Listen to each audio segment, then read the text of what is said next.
አዲስ አበባ ዩኒቨርሲቲ የፈተና ማዕከል አገር አቀፍና ዓለም አቀፍ ፈተናዎችን ይሰጣል። ሌላው በዩኒቨርሲቲ ዋይድ የሚሰጡ እንደ GAT graduate admission test UAT undergraduate admission test እንደዚሁም ደግሞ ለፐብሊክ ሰርቪሱ ፐርሶናል ሴሌክሽን ኤንድ ፕሌስመንት ቴስት የምንለውን አገልግሎት ይሰጣል። ያው በሀገር ደረጃ ኤክሴል ለማድረግ የሚሰራ ተቋም ነው። በዩኒቨርሲቲ ከሚሰጡ ፈተናዎች በቅርብ ግራጁዌት አድሚሽን ቴስት በተለምዶ ጋት የሚባለው እኛ GAT ነው የምንለው። ይሄ ፈተና አዲስ አበባ ዩኒቨርሲቲን በሁለተኛ ዲግሪ እንደዚሁም በሶስተኛ ዲግሪ ለመቀላቀል ወይም ጆይን ለማድረግ የሚያመለክቱ አመልካቾችን ስመዘግብ ነበረ። የመጀመሪያው ዙር ለ26 27 አካዳሚክ ይር ወይም 2019 አካዳሚክ ይር በኢትዮጵያ ካሌንደር አፕቲቲዩድ ነው፣ ጀነራል አፕቲቲዩድ ለግራጁዌት አድሚሽን ብቁ የሆኑትን ለመምረጥ የሚያገለግል ፈተና ነው። የፈተናው ይዘት ቨርባል ሪዝኒንግ፣ ኳንቲቴቲቭ ሪዝኒንግ እና አናሊቲካል ሪዝኒንግ ሶስት ፓርት ያለው ፈተና ነው። በጥቅሉ ለእያንዳንዱ ቅድም ለነገርኳችሁ አንድ ሰዓት በጥቅሉ 3 ሰዓት የሚፈጅ ፈተና ነው።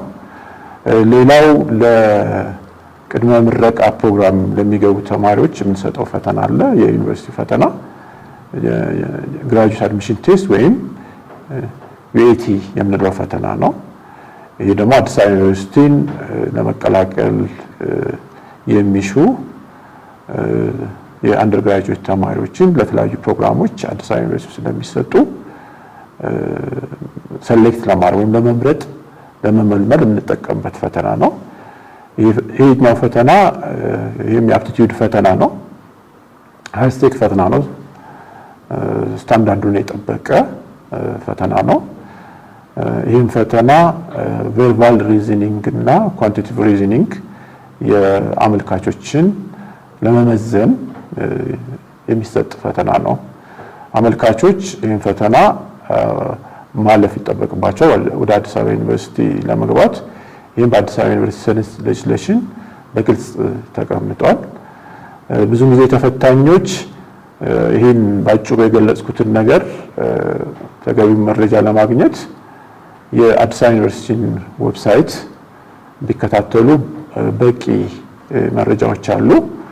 ለግራጁዌት ፕሮግራም አሁን ለምንሰጠው ሪሰንትሊ ማመልከቻም ስናወጣ አሁን ደግሞ ተፈታኞች ፕሮግራም ወጥተላቸው ተደልድለው በቂ መረጃ እንዲያገኙ የተዘጋጀ በራሪ ጽሑፍ አለ ዲጂታሊ።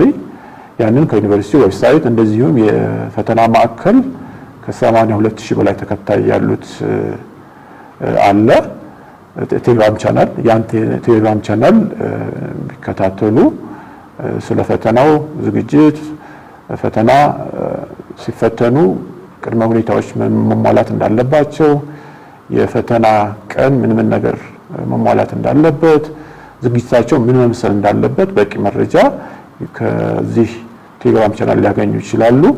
የዩኒቨርሲቲውም AU ኦፊሻል ቴሌግራም ቻናል አለ። እዛ ላይም እንደዚሁ በቂ የሆነ መረጃ እኛ ፖስት የምናደርጋቸው እንደዚሁም ዩኒቨርሲቲ ፖስት የሚያደርገው በቂ መረጃ አለ። የፖስት ግራጁዌት አፕሊካንቶችን ኦልሬዲ ማስታወቂያ ወጥተን ጁን 7 2026 እንደ አውሮፓውያን አቆጣጠር የመዘገብን ነው። ምዝገባው ይቀጥላል። የአንደር ግራጁዌት ግን ማስታወቂያው ወደፊት ይገለጻል። ይሄንንም በቴሌግራም ቻናልና በዩኒቨርሲቲ ዌብሳይት ላይ ተገልጿል። በቅርቡ ከአድሚሽን ኦፊስ ወይም ደግሞ ከሬጅስትራር ጋር በመነጋገር መቼ ፈተናው እንደሚሰጥ ለፈተና ዝግጅት ከዚህ ቀደም ብለን ፖስት ያደረግናቸውን ማየት ይቻላል። ወደፊት አፕዴት አድርገን አዳዲስ የምናወጣቸውን መረጃዎችን ከዩኒቨርሲቲው ዌብሳይት ከAU ኦፊሻል ቴሌግራም ቻናል እንደዚሁም የፌስቡክ ገጽ ዩኒቨርሲቲው አለ። ከዛም እንደዚሁ ከቴስቲንግ ሴንተር ደግሞ ቴሌግራም ቻናል ከዛም በቂ መረጃ ማግኘት ይቻላል። ኦፊሳችን አዲሱ ህንጻ ፎረም ህንጻ የምንለው 4ኛ ፎቅ ነው። በፌስ ቱ ፌስ መጥቶ መረጃ ማግኘት ለሚፈልግ ያው ክፍት ነው። እናመሰግናለን።